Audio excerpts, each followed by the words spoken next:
These are our top 5 favorite shooters. Titanfall 2. If you haven't heard of Titanfall, I've got 3 words for you.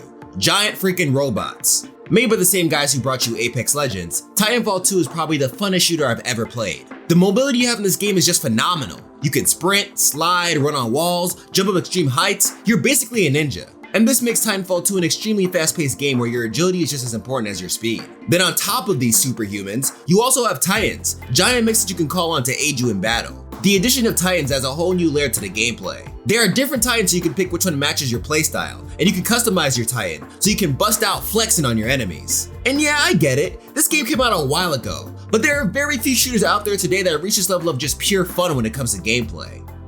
Call of Duty Modern Warfare.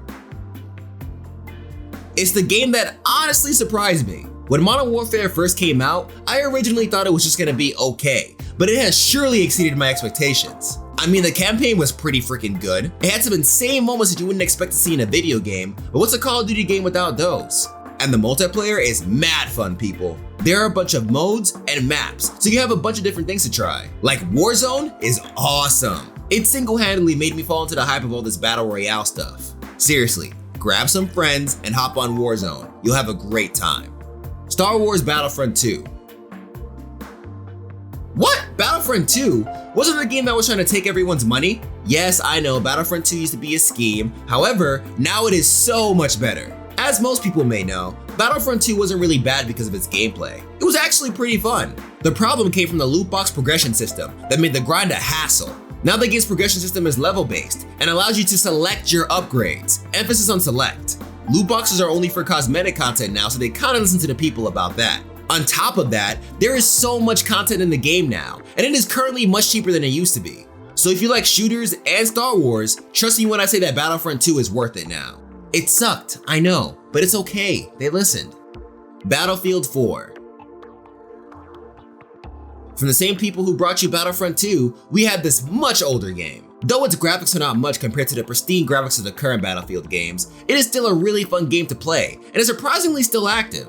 Battlefield 4 now has a bunch of content as well. You won't run out of things to try with all the different modes, maps, and weapons. So many weapons. There's a feature known as Levolution where some maps drastically change due to actions done by the player. Though it's not as cool as downright environment destruction, it's still dope to watch just an excessive change to the map happen because of a battle that you're a part of.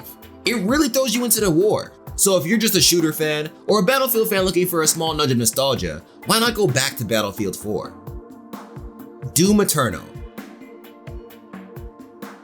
Last, we had the sequel to the incredible Doom 2016, the game that revitalized the Doom series. Doom Eternal somehow took this masterpiece that was Doom 2016 and made it better without ruining it, which is really hard to do nowadays. The game is over the top, gory, and violent as hell. So much so that it's comedic. Like these executions? Crazy. The abundance of weapons grants you versatility in how you take down your opponents. And this is another game that boasts enhanced mobility, so traversing through the map is just as fun as killing enemies. Once you're done with the campaign, you can hop onto battle mode, a multiplayer mode where one player controlled Slayer has to go against 2 player controlled demons. The teamwork and coordination needed when you're a demon makes the mode a challenge, and when you play as the Slayer, it's just as fun as the campaign. So with a great story mode and multiplayer mode, Doom Eternal is not only one of the greatest shooters out there, but also one of the best games of 2020 so far. Those are our top 5 shooters. If your favorite gun-toting game wasn't in this list, let us know down below. This is the Black Mastodonchi signing off. Hey, thank you so much for watching. If you want to be a gameologist, click down here to subscribe. If you want to see more episodes, click on the video on the left. And for more shows, click on the right. Sounds easy, right? See you next time. Bye!